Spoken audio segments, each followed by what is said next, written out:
오늘 이제 저희들이 47장 이제 말씀을 나누게 되는데, 오늘 강의안을 보시면 이제 크게 세 가지 부분을 우리가 살피게 됩니다. 1절부터 시작을 해서 이제 12절까지 이제 말씀은 요셉의 형들, 이제 요셉의 형들과 그리고 이제 바로의 만남입니다. 요셉의 형들과 이제 바로가 만나서 어떤 대화를 나누었나. 그리고 특별히 이제 이스라엘 백성들, 이제 후에 이제 이스라엘 백성들의 후손들을 위해서 어떤 이제 중요한 결정을 내리게 되나 하는 것이 이제 첫 번째 부분 우리가 살필 내용입니다.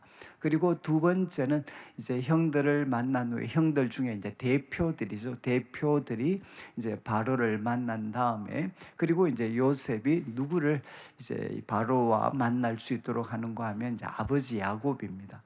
아버지 야곱과 이제 바로가 만나게 되는데, 그때 이제 바로와 이 야곱의 대화들을 제일 좀 살펴보는 이제 두 번째 내용이고, 그리고 세 번째는 이제 마지막 부분 13절부터 그리고 이제 20 아마 한 7절까지 우리가 오늘 살피게 되는데, 23절부터 이제 27절까지 내용은 이제 유명한 이야기입니다. 이제 요셉이 어떻게 흉년에 직면했던 이제 애굽의 백성들이죠. 애굽의 백성들을 이렇게 살리는 이제 그런 하나의 정책을 그가 펼치게 되는가 하는 내용, 이렇게 세 가지 내용으로 이렇게 좀 이루어져 있습니다. 그래서 우리 1절 말씀을 한번 보시면, 이제 1절 말씀에 이제 요셉이 바로에게 이제 보고를 합니다. 내용은 내 아버지 또 내 형들 그리고 모든 그들의 소유가 이제 가나안 땅에서 와가지고 고센 땅에 있습니다라고 이제 이야기를 합니다. 그리고 이제 2절 말씀을 보면 이제 형들 중에 이제 5명이죠. 5명. 이제 대표들 5명을 택해서 이제 바로 앞에 바로를 만날 수 있는 기회를 이제 요셉이 제공을 하게 됩니다. 그리고 3절 말씀을 보면 이제 바로가 질문을 하죠. 질문. 그래, 너희 생업이 뭐냐? 이제 가나안 땅에서 뭐 하며 살았느냐? 라고 질문을 하게 되고, 그리고 이제 그들이 바로에게 대답을 하는데, 이 내용은 결국 뭔고 하면 이제 앞에 우리가 지난주 46장 마지막 요셉이 형들에게 미리 지시한 내용입니다. 앞으로 바로를 만나게 되면 꼭 이렇게 이야기를 하십시오. 그래서 내용이 뭔가 하면 이제 종들은 목자다. 종들은 목자들이고, 또 우리뿐만 아니라 우리 선조들도 다 그러했다. 그러니까 우리들은 선조 때부터 이제 목자들이었다라고 이야기를 합니다.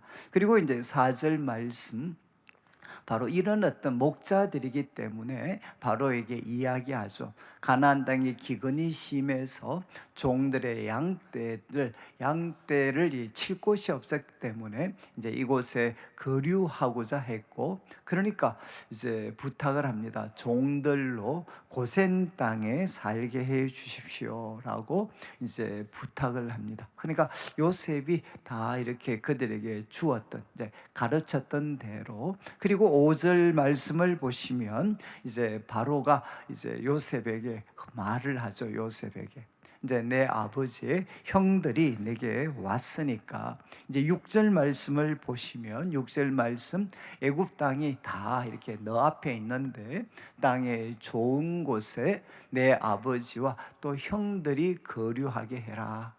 그러면서 이제 여기 뭐 땅 영어 번역 같은 데는 뭐 베스트라고 이렇게 뭐 표현을 한 곳도 있는데, 아마 가장 좋은 그런 땅입니다. 그래서 고센 땅에 참 거주하게 해라.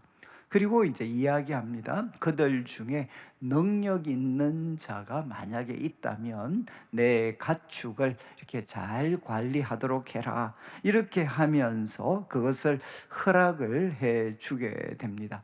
여러분 이제 요 6절까지 말씀, 이제 6절까지 말씀, 이제 고센 땅이라는 곳이 이제 계속 이제 등장을 했고, 저희들이 어제도 마무리하는 부분에서 좀 살펴봤는데, 이제 이것이 왜 이렇게 중요했겠습니까? 여러분들이 이제 창세기부터 이제 성경을 쭉 펼치시면 이제 창세기는 아주 가족들의 이야기입니다. 가족들, 아브라함, 그리고 또 이삭, 그리고 이제 야곱의 가족들. 그런데 이제 이 출애굽기 두 번째 성경인 출애굽기에 가면 갑자기 이제 거대한 민족 공동체로 이제 이스라엘 백성들이, 이제 이스라엘이라는 것도 바로 이 야곱의 새로운 하나님이 주신 이름이었죠. 이 야곱의 그 백성들이 거대한 민족 공동체로 이제 등장을 하게 됩니다. 물론 한 430년 시간이 있었고, 그리고 그들은 이제 노예가 된 모습이 되었지만, 그러나 430년이 지난 후에 한 가족이었던 70명의 가족이었던 사람들이 거대한 그런 민족 공동체로 갑자기 이제 등장을 하는 거죠. 그러면 우리 마음에도 질문이 있을 수 있습니다. 우리도 만약에 가문을, 한 가정을 이루게 되면, 그러면 이 가정이 한 3, 4대 정도 지나면 한 7, 80명 정도 거대 가족을 이루게 되겠죠.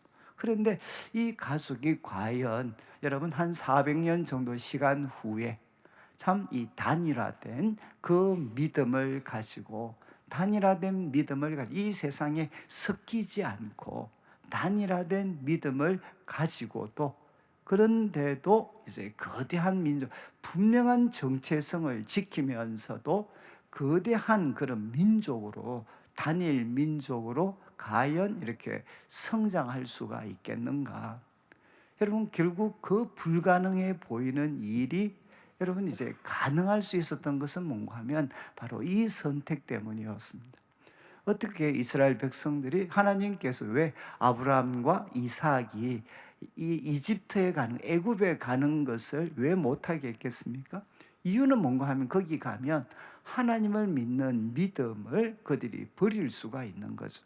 그리고 가장 그 당시에 부와 문명이 발전했던 그 이집트 속에서 그들은 결국 섞여버리고, 또 그들은 믿음을 지킬 수 있을지 모르지만 그 후손들은 다 섞여버릴 수밖에 없습니다. 그런데 하나님께서 지금 이 야곱에게 결국 허락하신 이유가 무엇이냐? 바로 이런 준비들 때문이죠. 이런 준비들.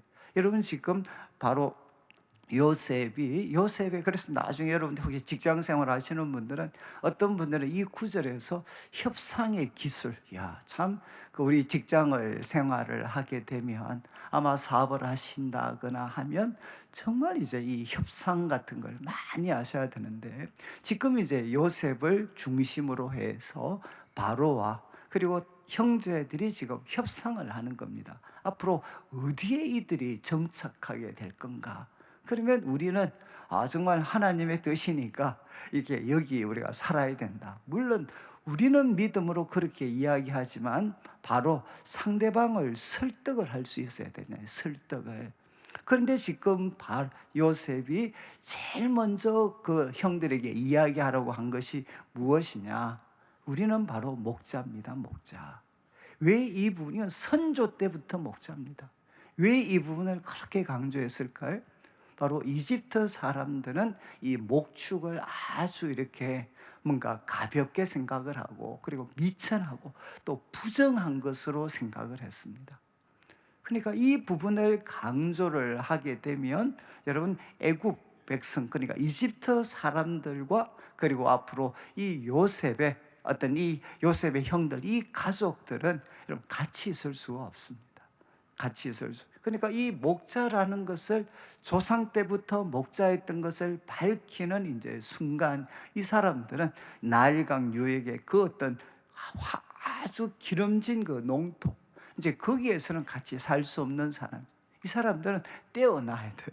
이게 어떤 소위 뭐 거룩 뭐 이런 게 아니고 지금 직종 자체가, 그리고 그 당시 이 이집트의 문화, 종교가 지금 이 목축하는 사람들을 이렇게 같이 있을 수가 없는, 이들을 부정하게 생각을 했고, 여러분 요셉이 형들하고 식사를 같이 안 하잖아요.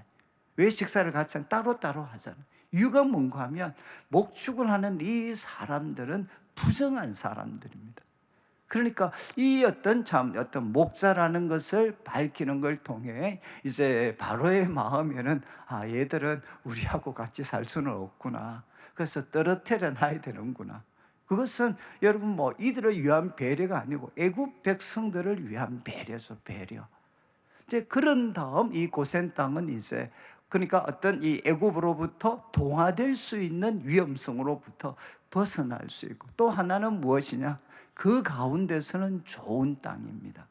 지금 바로 나일강 그 이집트 사람들이 모여 사는 거기와는 좀 떨어져 있지만 이곳 역시도 아주 기름진 좋은 땅이었죠. 그러니까 이스라엘 백성들에게는 무엇이 제공이 될 수 있느냐?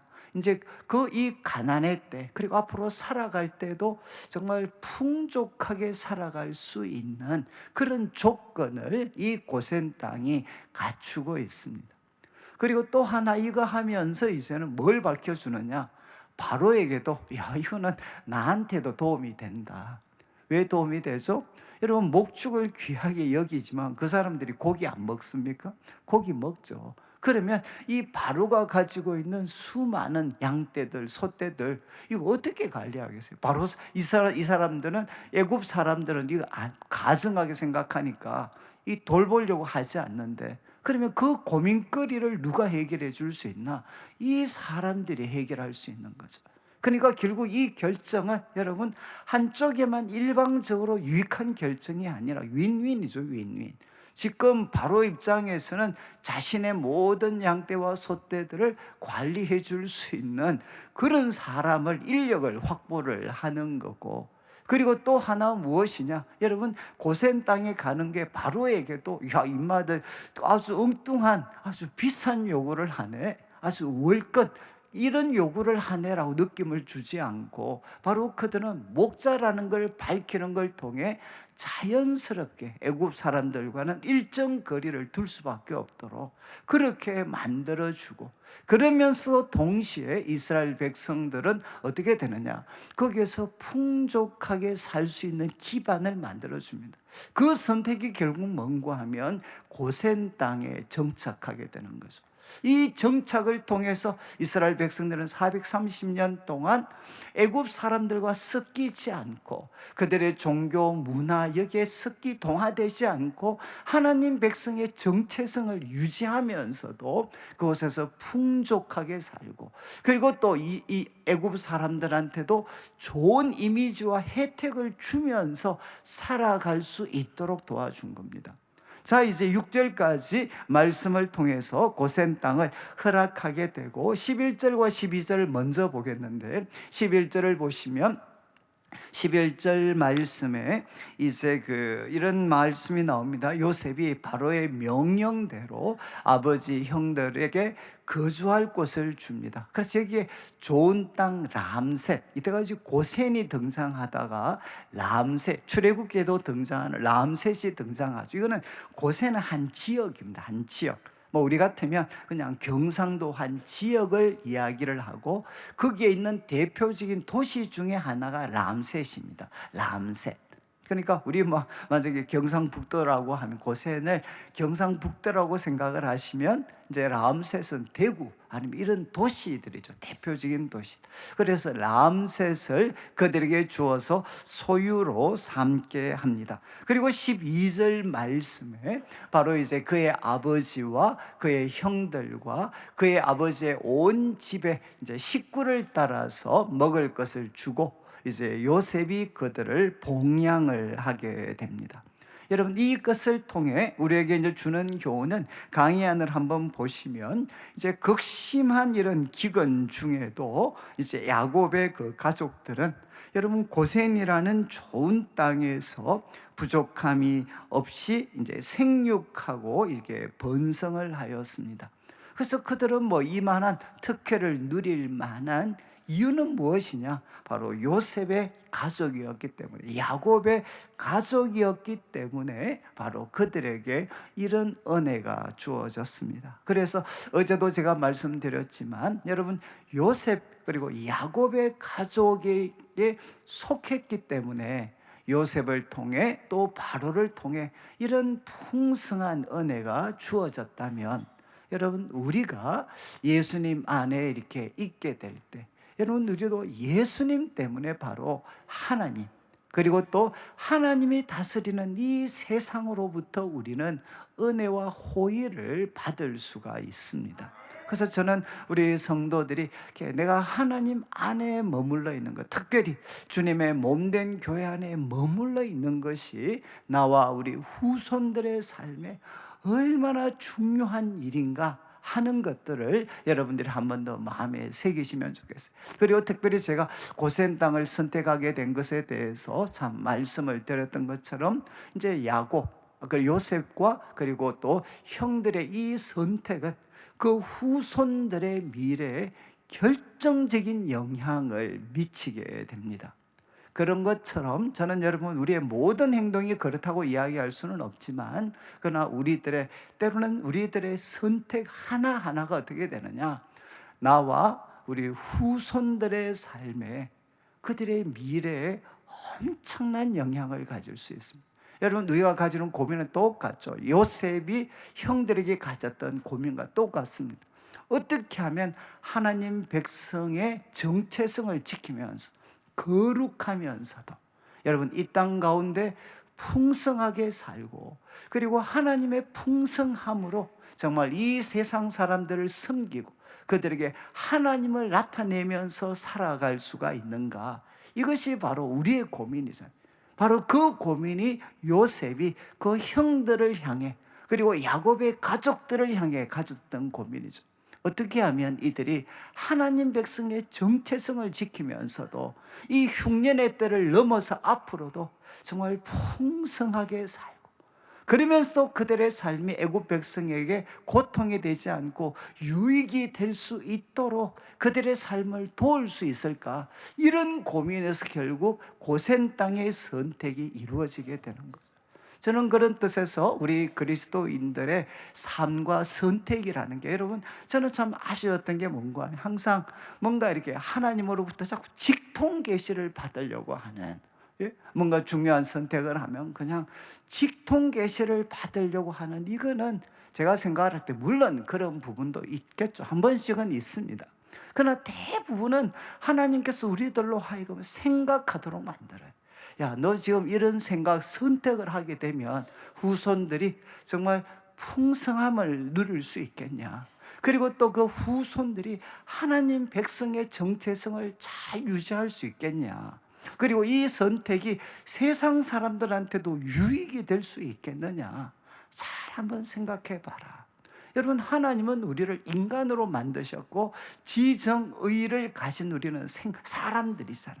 하나님 우리로 하여금 생각하고 판단하고, 때로는 여러분 참 노트에다가 내가 이 결정을 했을 때 하나님 백성의 정체성을 잘 지킬 수 있는 건가, 그러면서도 풍족함을 누릴 수 있나, 그리고 이 풍족함이 우리 이 세상 사람들한테 유익이 될 수 있는가, 그런 것들을 우리가 실험하면서 판단을 해야 돼요. 여러분, 이게 믿음이 없는 게 아닙니다.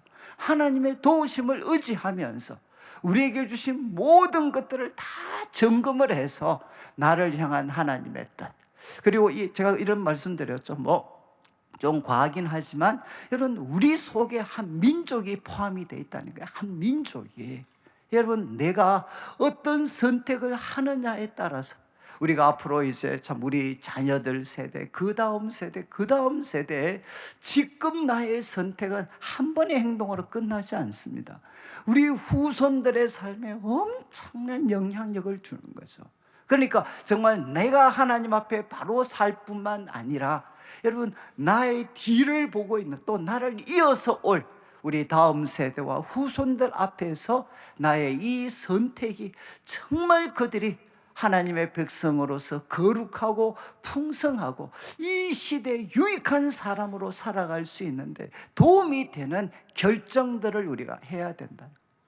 그래서 지금 이제 이 어떤 요셉은 이렇게 형들을 통해 이제는 바로와의 만남을 통해 고센 땅 정착이 결정이 됩니다. 그 중간에 이제 7절부터 시작을 해서 10절까지 이제 바로 앞에 이제 야곱이 서게 됩니다.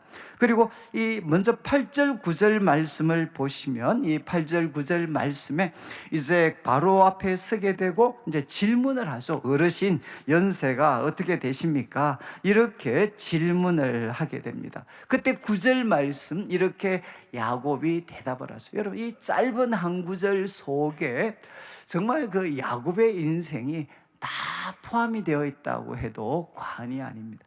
여러분 내 나그네 길의 세월이 130년입니다. 아마 여기 계신 우리 어르신들도 하나님 내 나그네 길이 이제 몇 살입니다. 몇 년입니다. 혹시 한번 이렇게 한번 표현해 보시죠. 그러면 속에서 공감이 되시나요? 내 나그네 길 세월이 한 70 정도 됩니다. 이것보다는 하나님 어르신 어떻게 원래 연세가 어떻게 되십니까? 그러면 이제 내가 보니까 한 이제 살 날이 한 5년 남았습니다.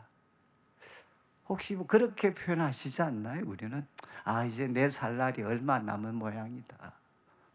제가 말씀드리는 것은 뭔가 하면 모든 인생의 비극, 왜곡은 어디서 일어나나 우리가 사는 이 땅의 삶이 끝이라고 생각하기 때문에 여기가 종착지라고 생각하기 때문에 목적지라고 생각하기 때문에 우리 삶은 다 뒤틀리게 됩니다. 여러분 우리가 사는 이 인생은 야곱의 표현대로 성경이 이야기하는 것은 무엇이냐? 나그네 길이라는 거예요. 나그네 길. 여러분 우리는 이 땅의 삶이 전부가 아니고 히브리서 표현대로 더 나은 본향을 향해 가고 있는 우리는 소위 나그네들이라는 거예요. 나그네 길. 여러분 이것만 우리가 기억한다면 우리들의 삶은 훨씬 가벼워질 수 있습니다.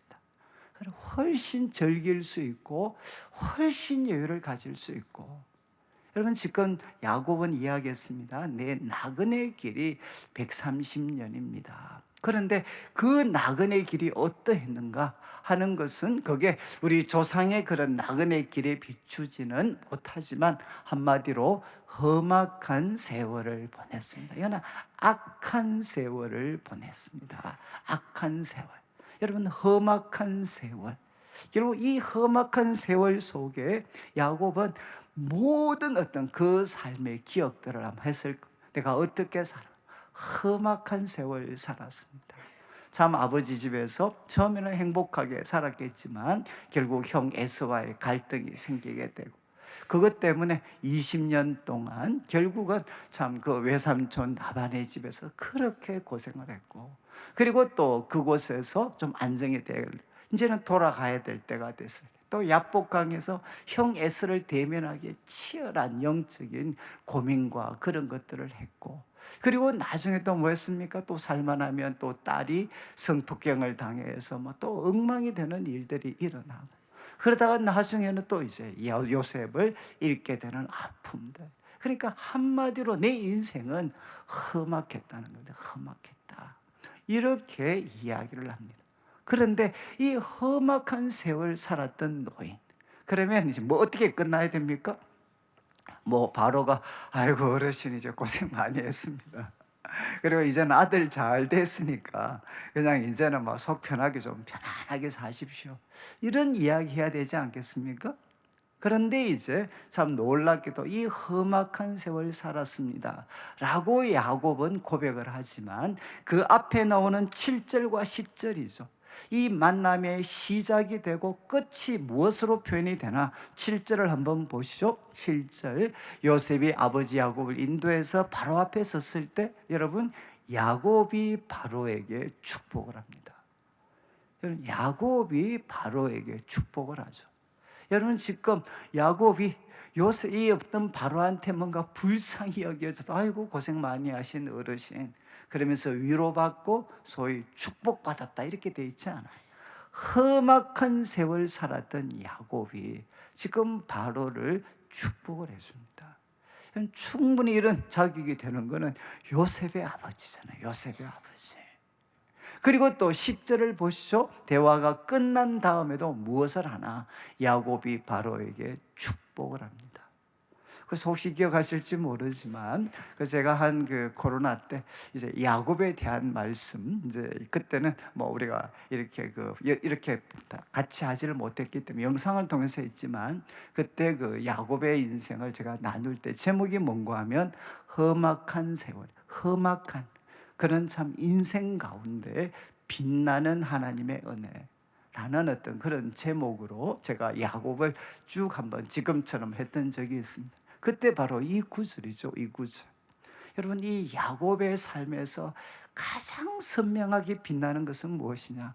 험악한 세월, 험악한 인생. 그렇지만 그 가운데 빛나는 하나님의 은혜입니다. 그래서 그 험악한 세월을 살았던 사람이 지금 무엇을 하나? 최고의 권력 갈 수 있고 부와 권력을 가진 바로, 그 바로에게 여러분 축복을 해주는 거죠. 축복. 그 이유는 무엇이겠습니까? 바로 그의 삶에, 야곱의 배후에는 누가 계시느냐? 바로 하나님이 계시기 때문에 그는 축복을 해줄 수가 있었습니다. 그래서 한번 이 어떤 그 강의안을 한번 보시면 우리에게 주는 교훈이라고 해서, 여러분, 야곱이 이렇게 고생한 거는 팔자가 사나워서 그런 게 아닙니다. 우리가 계속 살폈지만 여러분, 자신의 한계, 그리고 세상의 악함, 나도 부족하고 참 세상은 악합니다. 그래서 우리는 험악한 세월을 경험을 하고 있습니다. 그러나 이제 하나님의 은혜는 언제나 더 크고 위대합니다. 그래서 우리들의 모든 상처를 하나님은 영광의 별로 바꾸실 수가 있습니다. 여러분, 이 하나님과 함께 살아가는 사람들은 무엇을 해야 되고 할 수 있는 사람인가? 바로 주님의 이름으로 만나는 사람들을 축복해 주는 사람이 되어야 된다는 거예요. 여러분, 내가 대단해서가 아니라 우리들이 믿고 우리들의 아버지가 되시는 하나님이 위대하신 분이시기 때문에 바로 그분의 이름으로 축복해 주는 사람들이 되어야 된다는 겁니다. 이제 마지막 13절부터 26절까지는 여러분 강의안을 한번 보시면 이제 이집트 백성들에게로 초점이 옮겨집니다. 이제 이 애굽의 백성들이 돈이 다 떨어졌습니다. 이제 이 곡식을 이제는 흉년이 들었을 때 이 사서 먹도록 창고를 열었는데 이제 돈이 다 떨어졌습니다. 그리고 아직도 흉년은 계속됩니다. 그래서 어떻게 하면 좋겠습니까? 라고 백성들이 하소연을 할 때 이제 야곱이, 요셉이 무엇을 하느냐? 이제 그들이 가지고 있는 가축들, 그 가축들과 이제는 곡식을 바꿀 수 있도록 해줬습니다. 이제 그들이 가지고 있는 곡식, 이 가축들로 이제 곡식과 바꿀 수 있도록 그렇게 했습니다. 그래서 한 해를 넘겼죠. 그런데 18절부터는 이제 내용이 무엇이냐? 이제 가축들도 다 없어졌습니다. 그러니까 이제 이 애굽의 백성들이 이제 요셉에게 오는 겁니다. 우리가 갖고 있는 것은 무엇이냐? 두 가지밖에 없다는 겁니다. 땅과 이 몸밖에 없습니다. 땅과 그리고 토지밖에 남지 않았습니다. 그러면서 백성들이 뭐라고 이야기하는가 하면 우리가 종이 되겠다는 겁니다. 우리가 종이 될 테니까 우리가 가지고 있는 땅, 토지, 그리고 우리들의 몸, 이제는 당신이 가지고, 그리고 우리들한테는 먹을 것을 주십시오. 우리가 바로에게 종이 되겠습니다. 이렇게 이야기를 하게 됩니다. 여러분, 이제 이 내용들이 이제 18절부터 시작을 해서 22절까지 등장을 하게 됩니다. 그래서 여러분 20절부터 한번 잠깐 보시면 20절을 한번 비추어 주시면, 이제 그러므로 요셉이 애굽의 모든 토지를 다 사가지고 바로에게 바치게 됩니다. 애굽의 모든 사람들은 이제 기근에 시달려서 각기 토지를 다 팔았습니다. 그래서 땅이 누구 소유가 되느냐? 바로의 소유가 되게 됩니다. 그리고 21절, 이 21절 번역은 두 가지로 요셉이 백성들을 이쪽 저쪽으로 이주시켰다라고 해석할 수도 있고, NIV나 요즘 최근 해석은 뭔가 하면 요셉이 애굽의 이 끝에서부터 저 끝까지 사는 모든 백성들을 애굽 왕의 종이 되게 했다. 종이 되게 했다. 이렇게 요즘은 이제 NIV 같은 경우는 이렇게 번역을 합니다. 이게 문맥상은 맞는 것 같아요. 지금 이제 모두가 다 이제 애굽의 백성들 땅은 국가 소유가 되게 되고 그들은 이제 바로의 종이 되게 됩니다. 근데 이 중에 열애가 있는데 22절 제사장들의 토지는 그렇게 하지 않았다는 거죠. 이제 제사장들은 자기 소유를 가질 수 있도록 했다는 겁니다.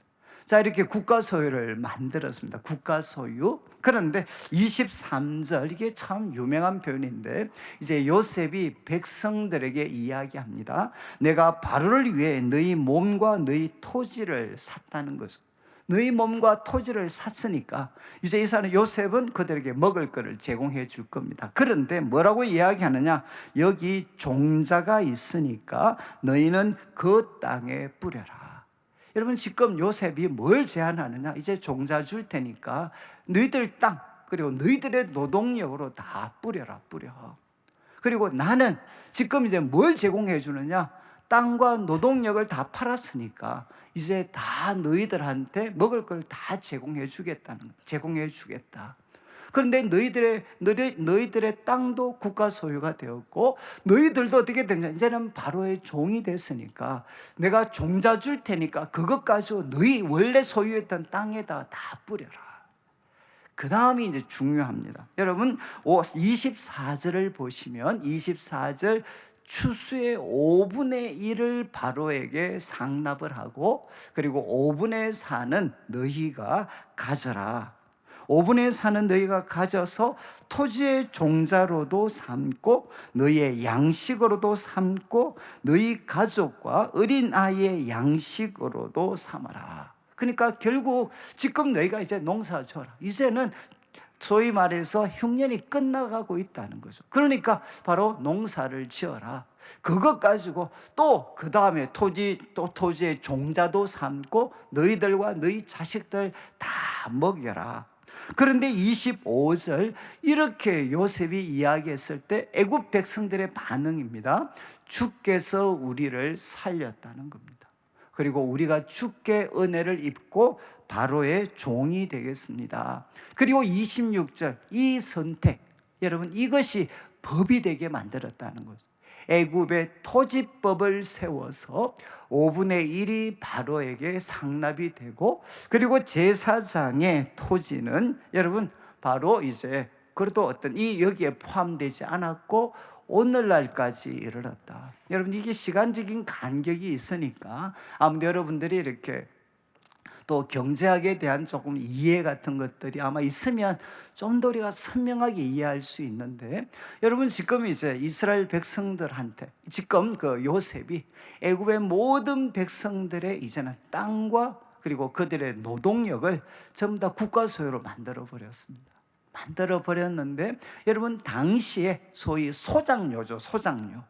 여러분 일반 사람들이 바로 땅을 빌려주고 이제 소작을 하게 되면 고대입니다.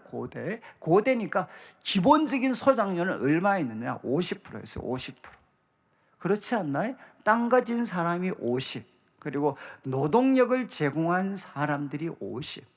이게 가장 일반적이었고, 그리고 조금 더 흉악한 시대를 살면 70%까지 이렇게 소작료를 지불을 했습니다.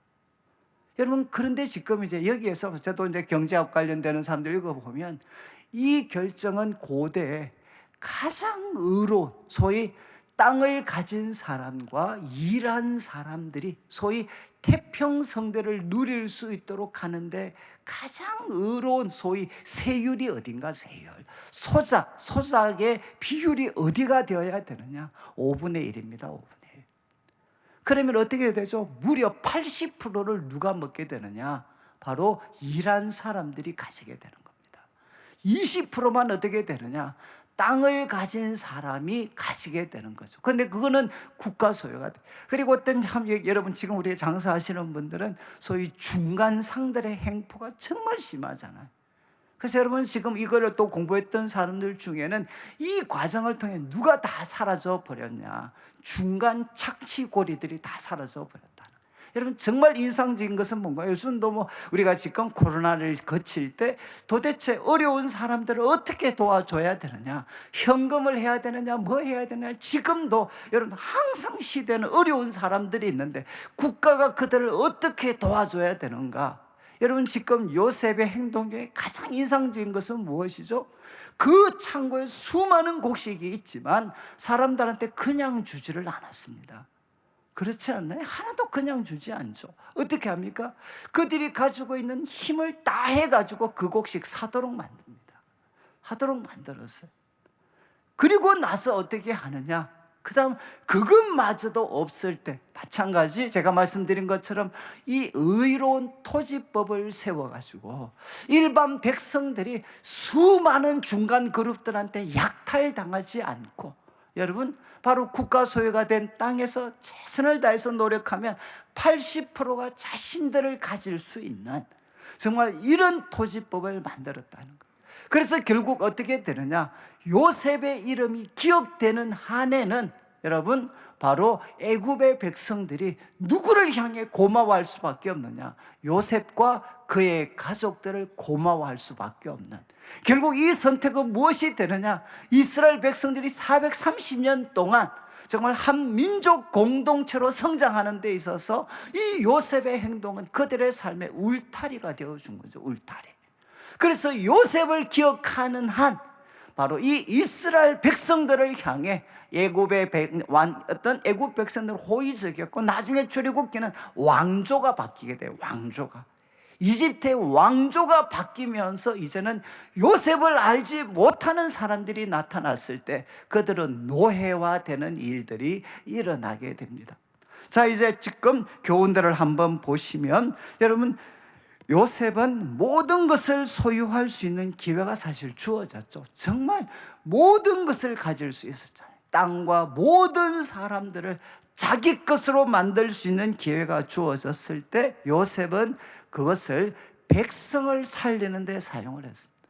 제가 요즘에 이제 국가는 왜 망했나 이런 유의 책을 제가 좀 보고 있는데, 그 핵심은 무엇이냐? 지도자들이, 여러분 자신들의 어떤 지도자들이 바로 모든 이 백성들을 자기가 모든 돈과 권력을 가지도록 만들면 그 사회는 붕괴될 수밖에 없습니다. 백성들도 비참하고 결국 지도자들도 비참하게 돼. 그런데 그나마 역사 속에서 계속해서 그래도 뭔가 앞서가는 공동체 특징은 무엇이냐? 여러분 지도자들이 백성들을 섬기는데 그들이 가지고 있는 역량을 자신을 위해서도 쓰지만 여러분 남들과 함께 가지는데 더 많은 초점을 맞추는, 그리고 이 세상이 수고한 사람들이 정말 많은 혜택을 볼 수 있도록, 소위 누구 아들이고 누구고 이렇게 해서 그냥 자연스럽게 얻는 것이 아니라 열심히 일한 사람들이 그 혜택을 볼 수 있도록 만들었던 그런 세상은 어떻게 되느냐? 계속해서 발전해 가는 거죠. 그렇지만 소수의 특권 그룹이 배타적으로 자신들만 권력을 갖는 이런 세상을 만들어 놓으면 다 죽게 되는 겁니다. 여러분 요셉은 어떻게 했습니까? 바로 그가 모든 것을 가질 수 있는 기회가 주어졌을 때 그는 그것을 백성을 살리는 데 사용을 했습니다. 그래서 바로 요셉의 이름이 기억되는 동안에는 이스라엘 백성들은 정말 좋은 대접받고 그리고 안전을 보장받을 수 있었죠. 마찬가지로 하나님이 주신 귀한 것으로 여러분 어디에 써야 되겠습니까? 이웃을 살리는데, 이웃을 돕고 섬기는 데 사용을 하고, 그래서 하나님의 이름과 교회가 높임을 받는데 여러분 우리가 바로 사용을 해야 된다는 겁니다. 말씀을 마무리하면서 여러분 극심한 고통의 때에도 여러분 참 교회에 붙어 있으셔야 돼. 저는 이게 교회라는 공동체가 아니라 여러분 교회에 붙어 있는 것이 무엇이냐? 여러분 하나님께 붙어 있는 겁니다. 하나님. 하나님을 기억할 수 있고 예배드릴 수 있고 그분에게 기도할 수 있도록 우리들의 마음을 도전할 수 있는 공동체는 세상에 교회밖에 없습니다. 교회에 붙어 있어야 우리는 누구한테 붙어 있을 수 있느냐? 하나님께 붙어 있을 수가 있는 거죠. 그리고 두 번째, 험악한 세월, 그러나 하나님의 은혜는 더 빛납니다. 저는 야곱처럼 이 험악한 세월에 빛나는 하나님의 은혜를 우리 성도들이 정말 체험을 하고, 그래서 만나는 사람들에게 야곱처럼 축복의 사람들이 될 수 있도록, 그리고 마지막, 하나님이 은혜로 주신 놀라운 기회를 요셉처럼 이웃을 살리고 하나님의 이름을 높이는 데 사용할 수 있는 귀한 성도들 되시기를 주님의 이름으로 축원합니다.